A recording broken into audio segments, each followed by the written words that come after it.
Chris Daglow sold his company for $10 billion. Now he's here to reveal how he turned chaos into cash. This episode of the ADOTAT Show dives into the secrets of digital marketing, the cookie apocalypse, and what it takes to dominate in a world where the rules keep changing. Trust me, you won't want to miss this. Deserve to win when it matters most. Facing multi-billion-dollar bet the company litigation? No problem. That's why we're here. Troutman Amin, LLP, is a true legal powerhouse. Welcome to the ADOTAT Show, where we cut through the fluff like a chainsaw through butter. I'm your host, Pesach Latin. It being my third espresso of the day and ready to dive in. I'm here with Chris Daglow, the digital marketing genius who took Guardian Health from a $100 million valuation to a $10 billion with a B IPO. He's the mastermind behind Neo, and a startup advisor who's helped companies navigate the digital landscape like a GPS for lost entrepreneurs. Chris has a knack for turning chaos into strategy and making magic happen. So, Chris, let's kick off things first with talking about the fact that this is your actual second time recording, because the first time we recorded, cookies were disappearing, and we decided having a whole conversation about that would be ridiculous. God bless Google, right? Never a dull moment. There are always changes in direction, but it certainly serves as just another example of how crazy our industry is. And I can certainly understand how there are a number of people who made significant investments in, let's call it, future-proofing their tech for a world without cookies, and then all of a sudden it's a total shift in strategy. But that being said, there's a lot to talk about in just the announcement recently that they put out there that look forward to going into further. Yeah, I definitely want to talk about that. But first, I want to talk about your origin story, because you have a lot to tell. I imagine it's a bit like a superhero comic, but with a little fewer capes and more caffeine. So how did Chris Daglow navigate the treacherous waters of startup land to build a niche social network and sign deals with Dell, Intel, and Microsoft? Yeah. I mean, I still remember that moment where the light bulb went on, and I had this idea for this very niche social network. I'll never forget actually walking into my living room and telling my wife, hey, I have this awesome idea. And she said, first words out of her mouth were, you should do it. And next thing you know, 3 months later, I have a website built out and began the process of understanding entrepreneurship for the very first time. Was fortunate enough to grow a network of around 10,000 users, and had a very unique way of allowing advertisers like Dell, Intel, Microsoft, Leidos Health, when they were very early on, allowing them to market to users in a very unique way. So what's the lesson of this story is to listen to your wife, because I learned, because I didn't want to do a podcast, and I told my wife, I don't think anybody makes money in this anymore. Like, you can't just start a podcast to make money. Yeah. She said, she listened to podcasts. She said, no, you'll do a podcast to make money. And guess what? She was right. My hobby turned into making money within, a few months. You know what? Everyone has their own story and their own path. Right. But we all get to the same place, which is, and it's exciting to run your own business and feel like you have, a certain level of control that you don't necessarily always get with other career choices. So I certainly love your podcast, and I'm glad you started it, and I'm glad to see that you've gotten the success. It was supposed to just take some time up that I had, and That's how it goes. so what was the wildest challenge you faced during those early days? Any moments that made you feel like you were juggling flaming swords, or maybe like writing? Well, what? Every moment felt like that. Right. You're forced with, and you've lived this. Like when you've got a startup, you're forced to do more with less, and so suddenly you really have to think long and hard about making sure that you get every minute of your day, you get the most out of, and it requires prioritization. It also requires, having a sound strategy, understanding what needs to be in place before you can get to this next place, and frankly, tunnel vision, right? Because you're never going to get to a place faster than some more established organization. You've got to figure out, what's my roadmap look like, and how can I have that tunnel vision for just that next step. And if you just continually do that, that for me is what helps sort of propel my first company to another level. Consistency, essentially, at the end of the day. Did you ever have like a word doom moment that turned into a word save moment? you know what's interesting is you're always going to make mistakes, right? Right. You're never going to be perfect. But the whole idea, and we talked about this a little bit first during our last recording, um, Right. it's this idea of understanding value as quickly as possible, and it's the premise of the Lean Startup book by Eric Ries that we had mentioned before. This idea of validated learning, where you come up with a number of different hypotheses and tiny experiments to test against those hypotheses. And if you can do that in a very, very tight way, so to speak, where it's a small test, then you can determine, all right, should I either pivot or persevere? But the idea here is you're understanding value early on so that you're not going and saying, hey, I'm going to build this massive product and spend all of this money up front. Instead, you're putting tests together to figure out, hey, what's resonating, what's working, what do I need to prioritize? So that, again, you can go back to this concept of growing faster with limited resources. And What was your minimum viable product at that time? oh gosh. So when I first built it, fortunately I had there was a product out there. It was Ning. I don't even know if it still exists or if it got acquired, but it allowed me to basically build a social network using their solution, right? So I didn't need to know how to code or anything like that. I literally just needed to build a brand and build out content that I thought would resonate. Everything was an inbound play at the time. So I was putting together content that I felt like readers were going to care about, and then coupled with some search engine marketing and some other very highly targeted ads towards the customer base that I was looking to attract to the site, because I knew more users, more opportunity for advertising dollars on that front. So yeah, that was a unique period of time. Just starting from nothing and watching it grow from the ground up was pretty insane. Tired of ads that make you want to gouge your eyes out? So are we. At Origin, we've remastered TV advertising to actually capture your attention and deliver real results. Ditch the same old, and elevate your brand with dynamic, captivating ad experiences. Expect better. Expect Origin. I think Eric Ries. I think it's Ries, right? Yeah, I think R-I-E-S. I think he talks about how you should use evidence instead of guesswork. But is there ever a time that you need to use your gut feeling? Oh man, that is a great question. So I would say this. I think your gut feeling goes into any type of test you're going to run, right? So if you have a gut feeling towards something, it's this idea that we're not going to just assume anything, right? If anything, if you have a gut feeling, test your gut feeling, right? When in doubt, test.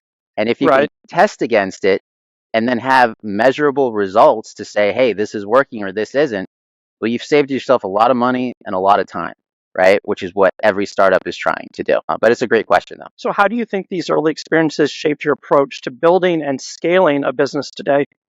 Are you more like a chess master or a firefighter? Gosh, can I say like somewhere in between both, depending on the day? Right. So, a startup's always going to be a startup, right? Where you're putting out fires, unexpected things are going to happen. But at the same time, you need to have a strategy, right? You need to be able to know where to move those pieces. You need to know where the end game is, so to speak, against your opponent. And in this instance, your opponent is almost time, right? You only have so much time to figure out, how can I get product market fit, right?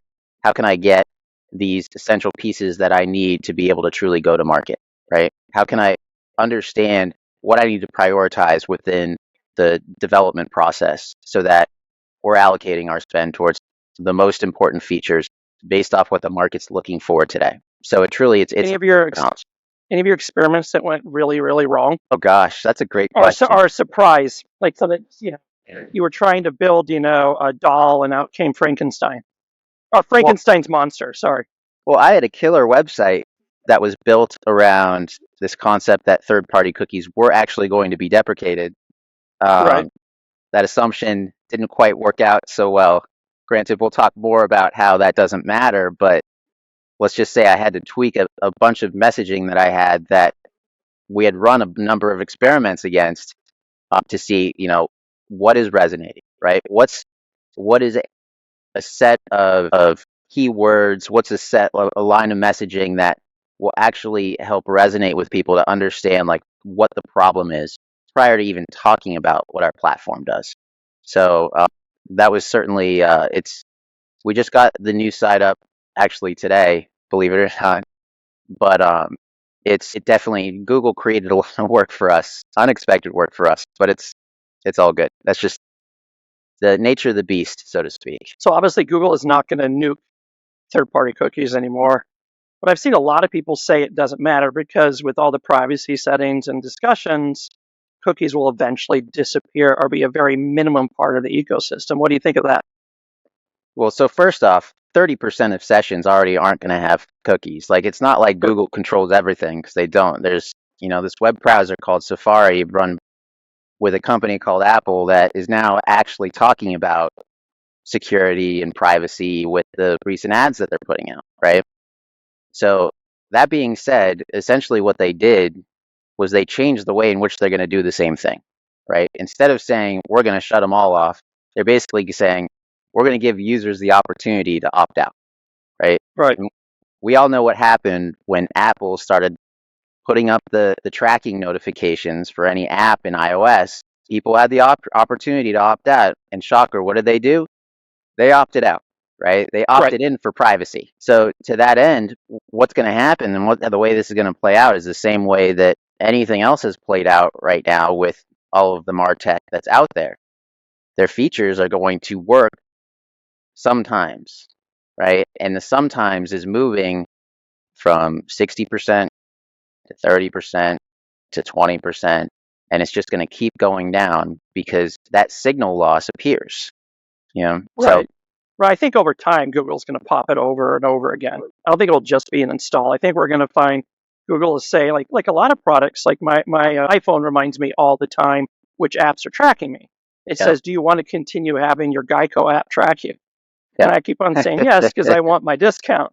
But at the smart move. But at the same time, I think more and more people will say no. They'll say, I don't really want to, and then they'll never have a reminder because there isn't a reverse reminder that says, oh, do you know that you're not being tracked? Do you want to be tracked and have better advertising experience? Exactly. And so at the end of the day, regardless of the announcement, I mean, I was actually a little bit surprised to see some of the comments that were out there about, oh, I just wasted all my time, or we just wasted a bunch of money researching these other solutions, or, oh, the people who buried their head in the sand are actually fine, or were actually right. No, that is not the case at all. We still are going to run into all of these problems. It's just the way in which it's going to happen is going to be different. And so this concept that you need to future-proof your strategies still very much exists.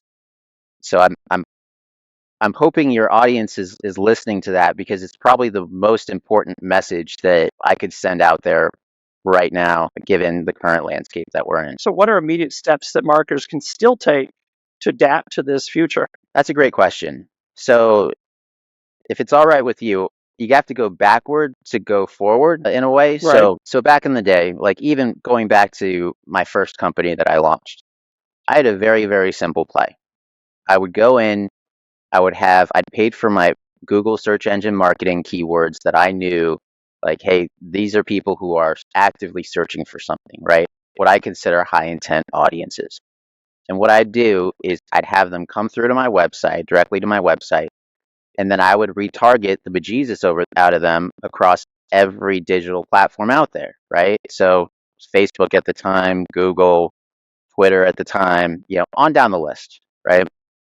And it was very effective because I knew that if I could get an audience that had a high level of intent, and then I could share a voice with them, that person in particular, cross-channel, at some point, I'd be able to find a way to convert them into a user, right? Like, that was my main strategy.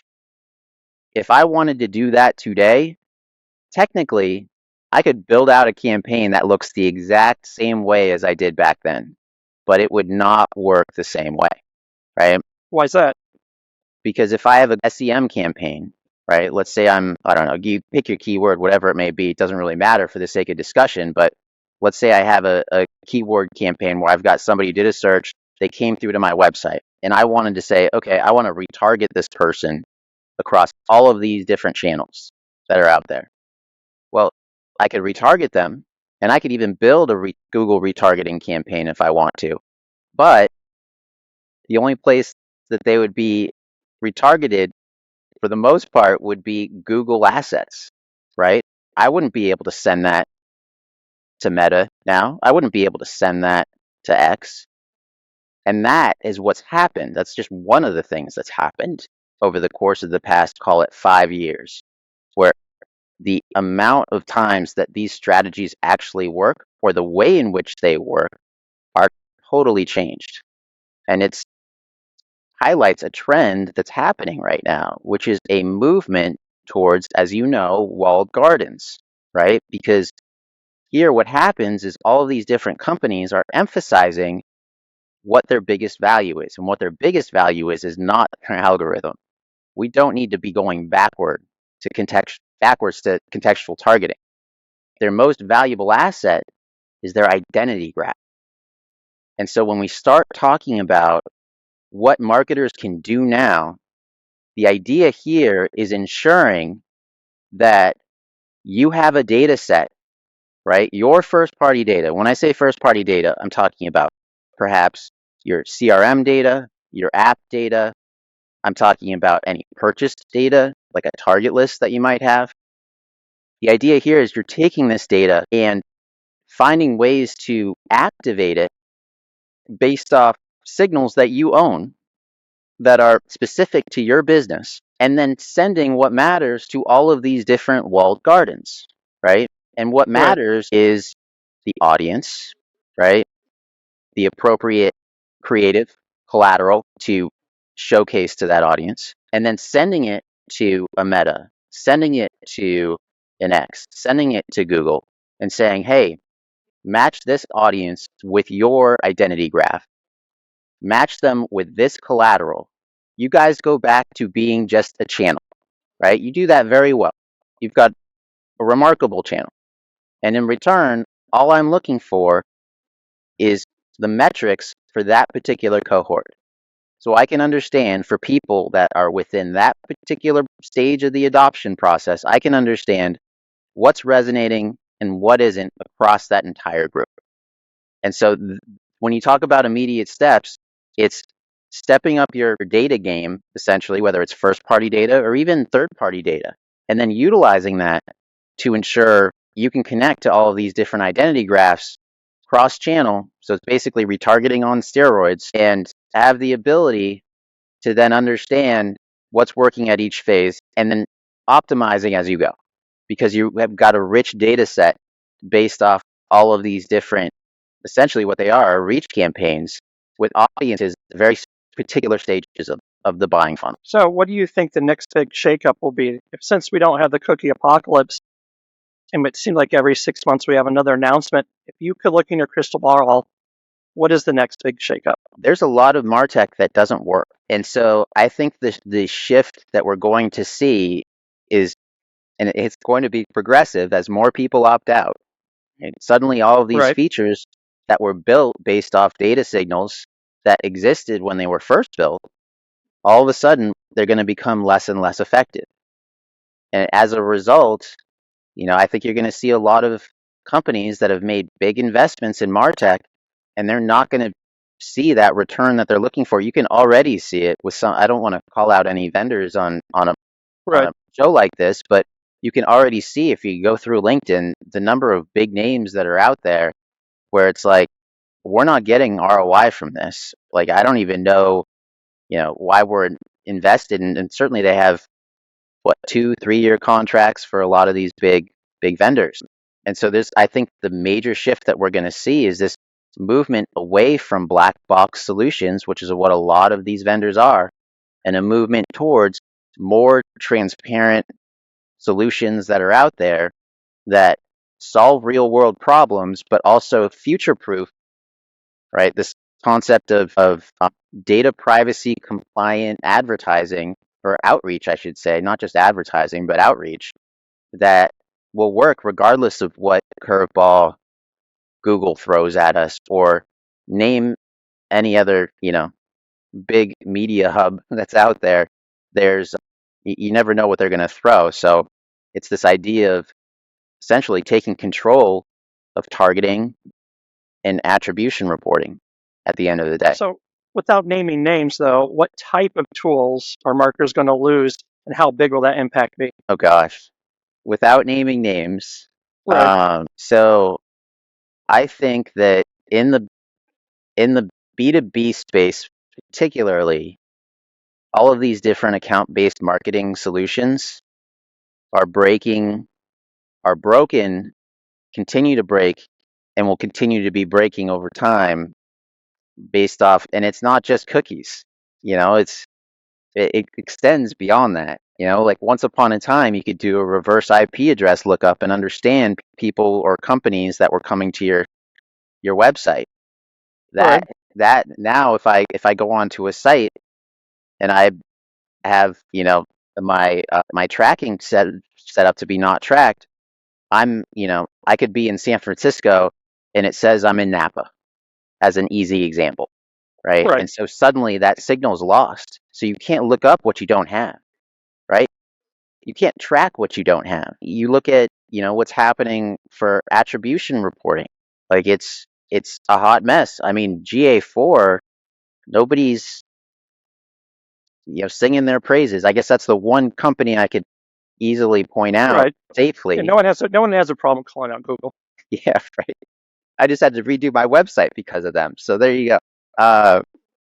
But yeah, I think that's a sector that's really going to get hit. I could name more, but I don't. I want to highlight more the fact that I look at this as an opportunity. I look at this as an opportunity for organizations and for agencies that are out there to take their marketing to another level, where you're not sitting there relying on an algorithm that relies on data to be effective, and that data doesn't exist anymore, right? Essentially, Google's algorithm is a machine learning algorithm that relies on data sets to be able to figure out, all right, what's the best target for this particular ad, right?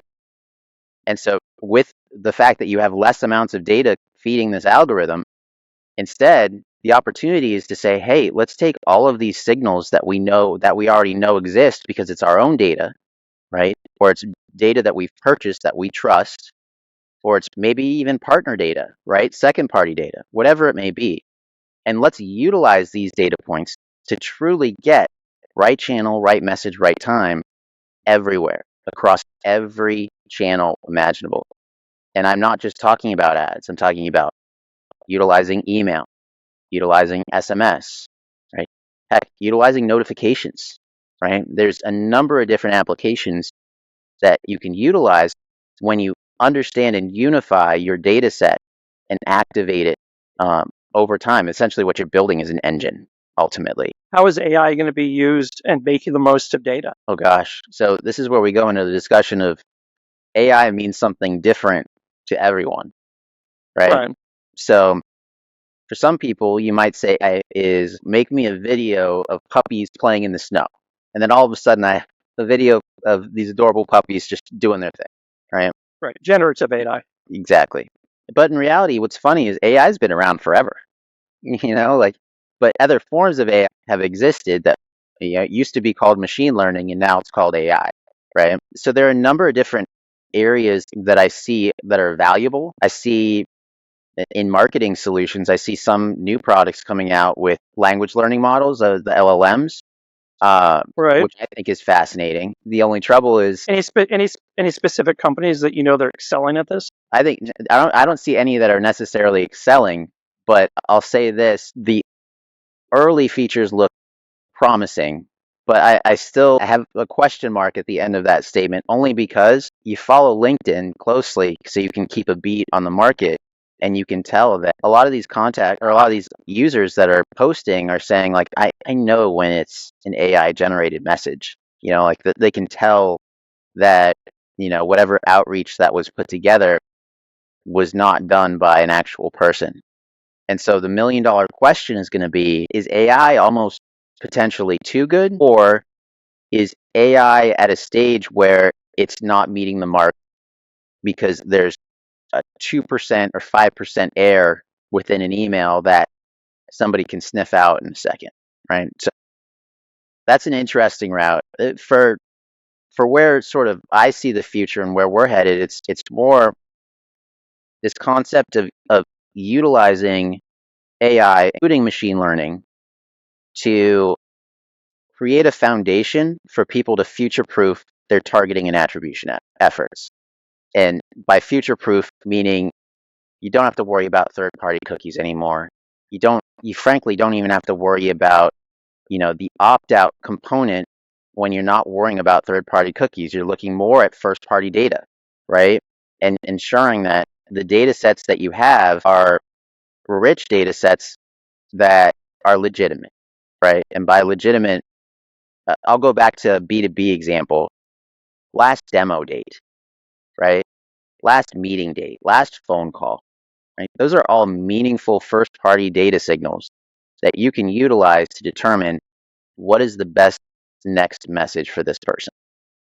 And that's really at the core where I see our version of AI being used, because it's this idea of being able to take signals from 8 million different places and normalize it and unify it so that you can have that true growth engine that serves up content that is relevant for each stage, while also at the same time providing what people need. And by people, I mean marketers specifically. What is my reach and what is my frequency for every buying stage?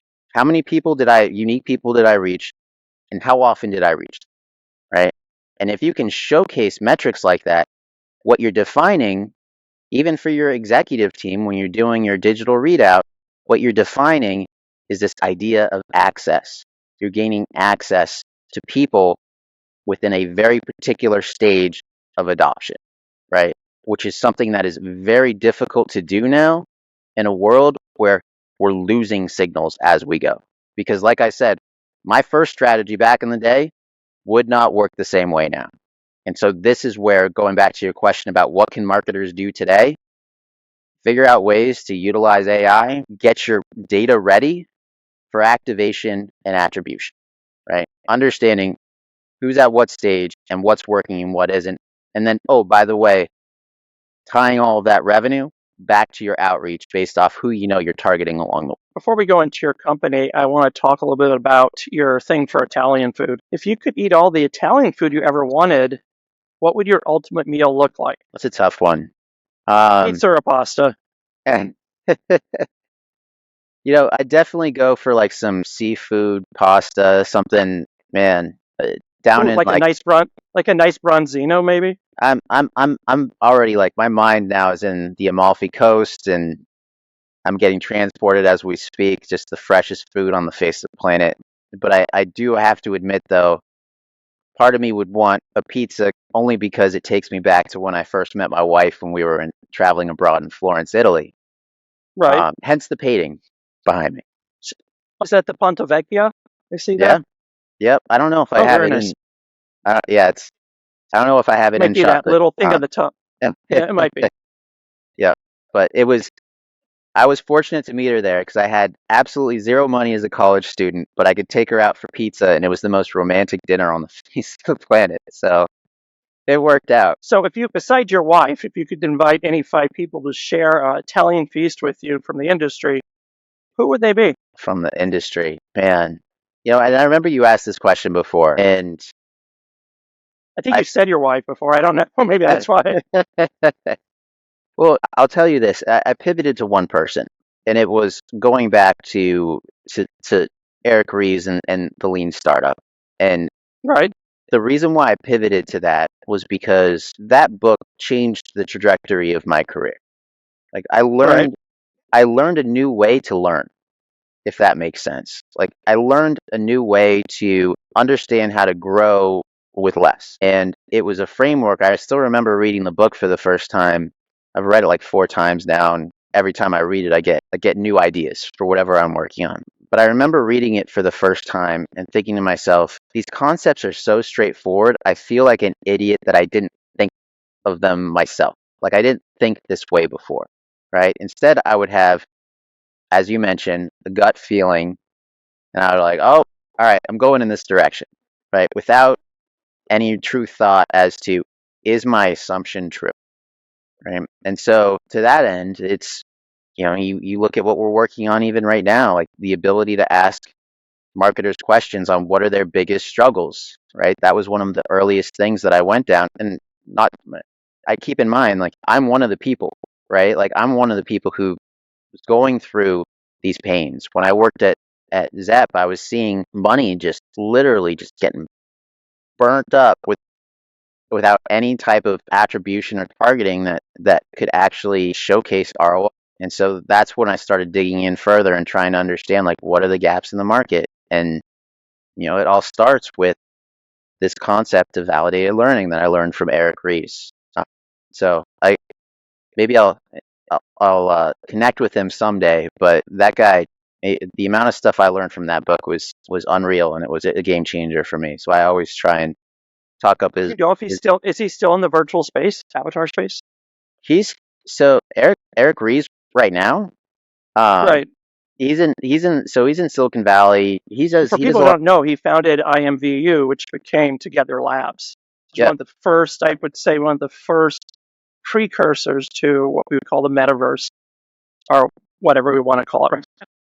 he's so this guy is so in demand, it's insane. So last time, I haven't looked up his profile in a little bit, but last time he released another book, and he's just been in demand for a number of huge corporations who want to bring him in and basically have him coach their executive team on the processes that he promotes. And not for nothing, I need to go back, and I haven't looked at his profile for a while, but easily one of the most respected voices. And I'm right near Silicon Valley, and obviously worked in it when I was at Garden.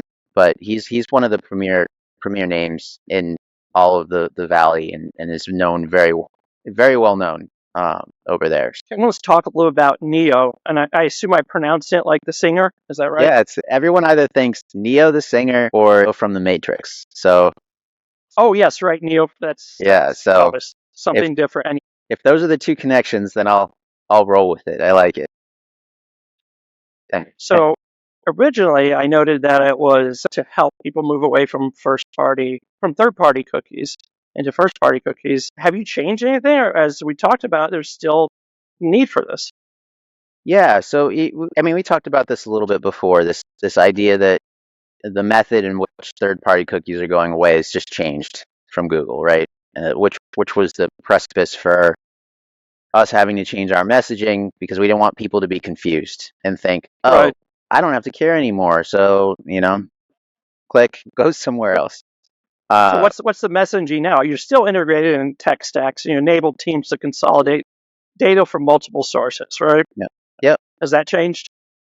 Well, no, it's just the story has changed a little bit in the respect that it's all about signal loss, which is we're receiving, which is an issue everywhere, right? Correct. Whether it's reverse IP address lookups, email open rates, understanding when someone's opened an email. Yeah, you go obviously to consent management, where people are opting out on apps, for tracking. It's now going to continue. We already see it on websites. We're going to start seeing it even more from the third-party cookies side of things. So it's this idea that signal loss is affecting, well, two areas. One, these algorithms that rely on those signals for optimization, right? A Google Performance Max, right? Or you name it.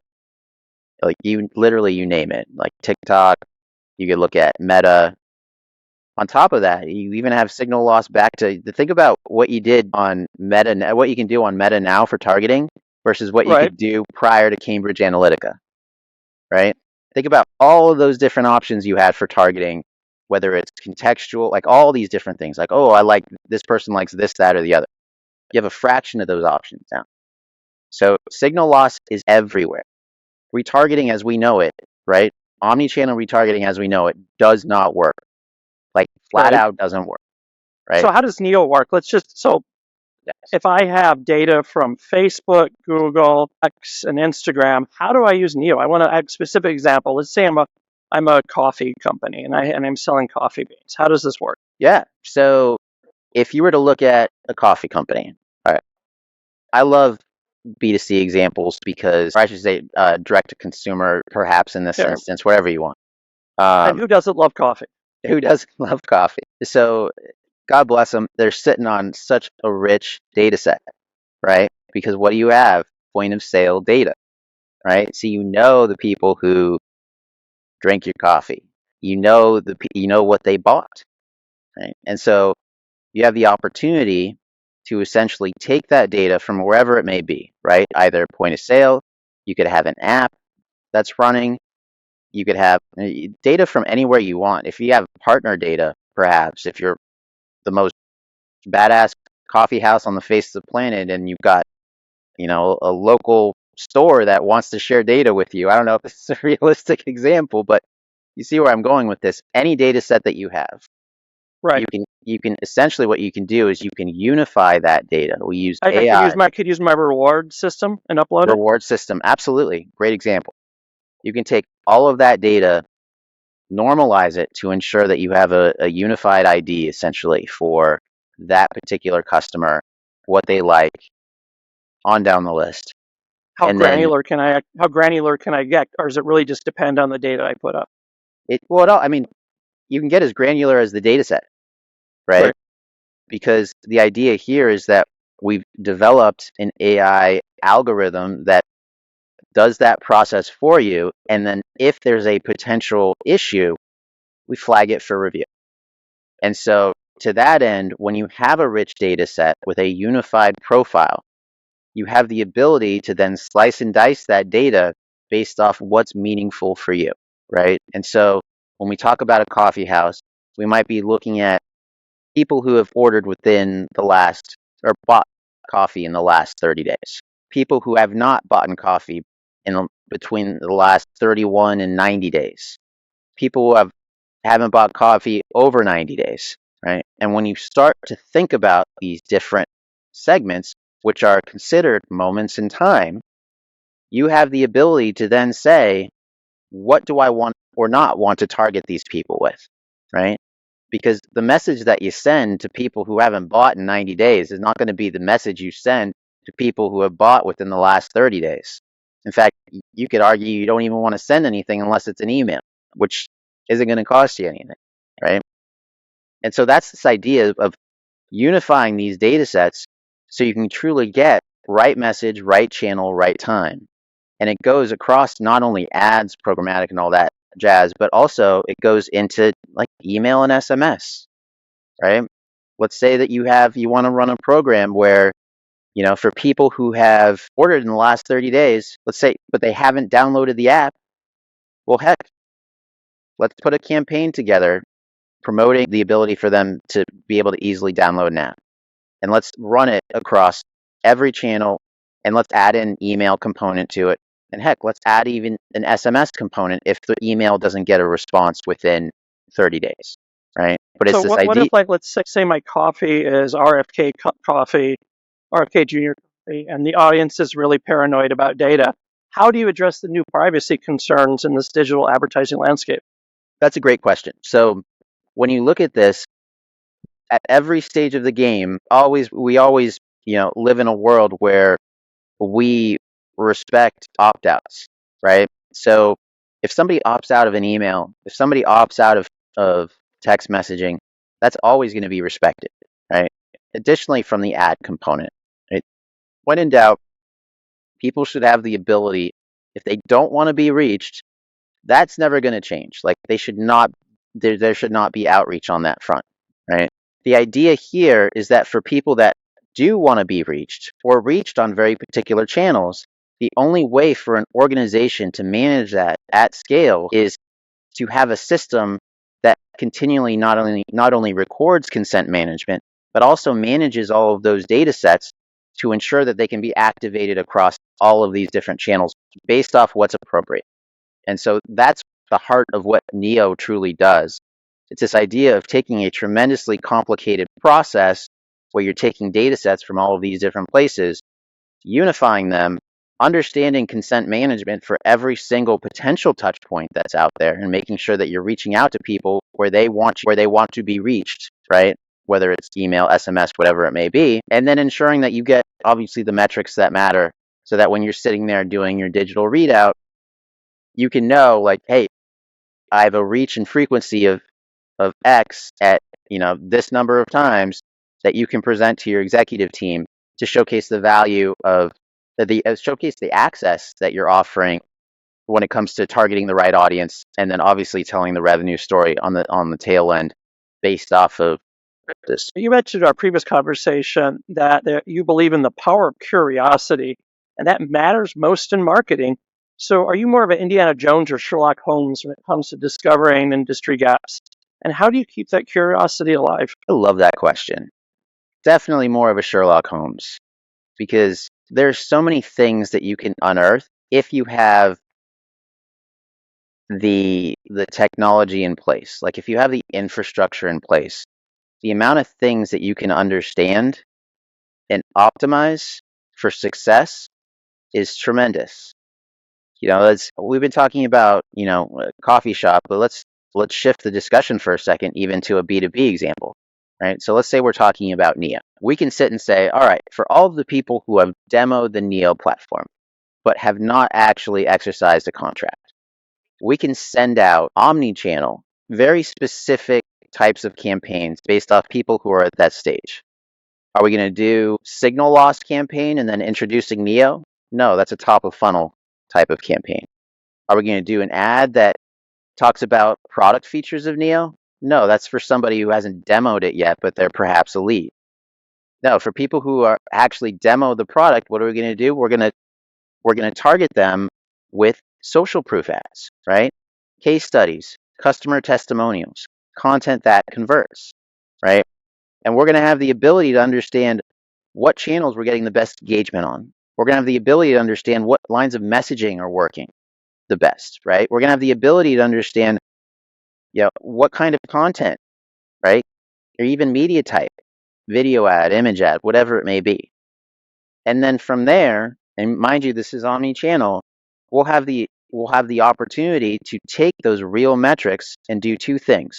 One, optimize towards those that are working the best, right? Which has ultimately done what? Increased our sales velocity, because we know psychologically for people who have demoed Neo, this is what's working at that moment in time, right? And two, we're going to be able to tell that story to our executive team like we talked about. Here's our reach and frequency for people who just demoed the Neo product. Do you believe it's valuable that we just had a reach this last quarter of 4,082 people and a frequency of 12x with a very particular line of messaging? I don't care what their background is. I can't think of a CEO or perhaps, a CRO or a CFO even that wouldn't look at that and say, that's a sound investment, right? Because we're getting that access that's needed, and we're still telling that ROI story that the CFO and CEO really obviously want to hear as well. So, is there anything really surprising that you learned during your research into marketing that just made you say, wow, I didn't expect this? Yeah, when I was first digging into things, I was surprised about how many MarTech solutions are broken, Right. like truly broken. How'd you find that out? Just by trying to integrate with them? I found it out by being Sherlock Holmes, because as you know, like the data doesn't lie. The data is either there or it's not, right? And so, perfect example, going back to the reverse IP address lookup. Right? I still remember when those changes were dropped, and you could very easily put two and two together that reverse IP address lookup was still technically happening, but the accuracy of it was not. And sometimes you just got to look under the hood, and it's obvious, that these features don't work. And so that was the truly surprising nature of it. I'll add another element to this that I think is really interesting, and it's one that I'm guilty of even back in the day. If you really, really just take a second and think about it, how nuts is it that you've got a platform like Google or TikTok or Meta saying, just trust the algorithm? Like, think about that for a second, right? This idea that it's totally black box, you have no idea where your spend's going. Now you don't even know necessarily, like, true, if these attribution numbers are true, which they aren't, right? Because those signals are not coming back. Right.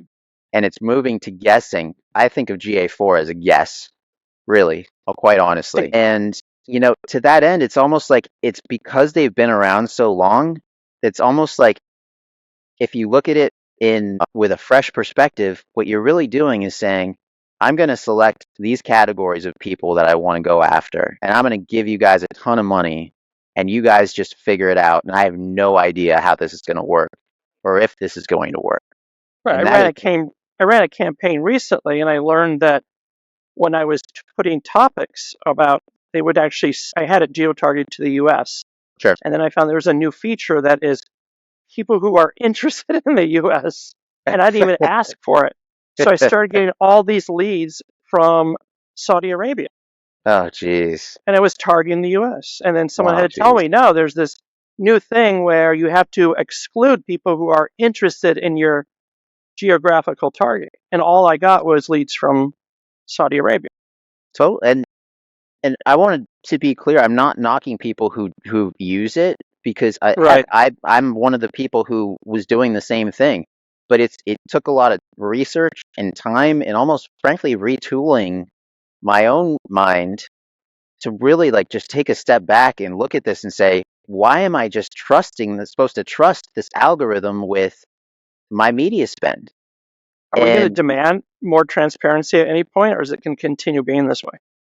you're going to create your own transparency with a platform like Neo. That's where we're headed. And that's what people deserve. And that's what people need. I'm telling you, there are people who have lost jobs because they're not getting the return on what they trusted on the black box solution that they trusted. Right. And so that is the major shift, this idea of data activation. If there's one thing that I truly stand by, and if I were to, put my flag into the ground and say, this is the future of digital marketing, it's this concept of data activation, owning the audiences, having the ability to understand what's working by getting those metrics back, right? And living in a world where you're truly driving targeting based off these rich data sets that you own yourself.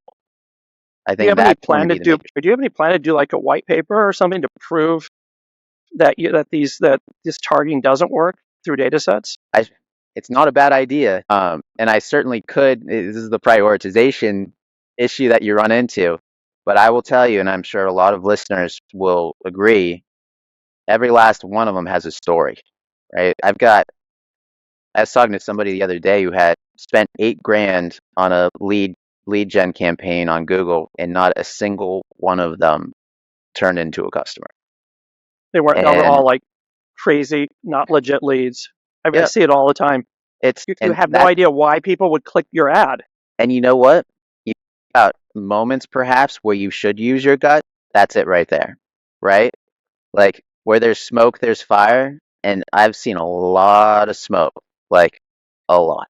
And that's not just the Google algorithm. This goes to MarTech solutions that exist as well that we talked about before. But yeah, it's my hope is that people really think about, like marketers really truly think about, how can I put together future-proof strategy that allows me to offer the metrics that I need to showcase our own ROI story, right? Like how's marketing contributing to revenue, while also figuring out a way to not rely on data signals that no longer exist. And that's going to be the next big thing, in my opinion. So marketing's full of a lot of myths and misconceptions. Is there one crazy opinion you have about the industry that others might find controversial? Or like debunking a myth or stirring the pot? I think a lot of the stuff I've been talking about perhaps falls under that category. I'll say this just to provide an overarching theme. It helps me. I'll say this. I think that the one challenge that every digital marketer is going to have to take on is that they need to become a data person. They need to understand data.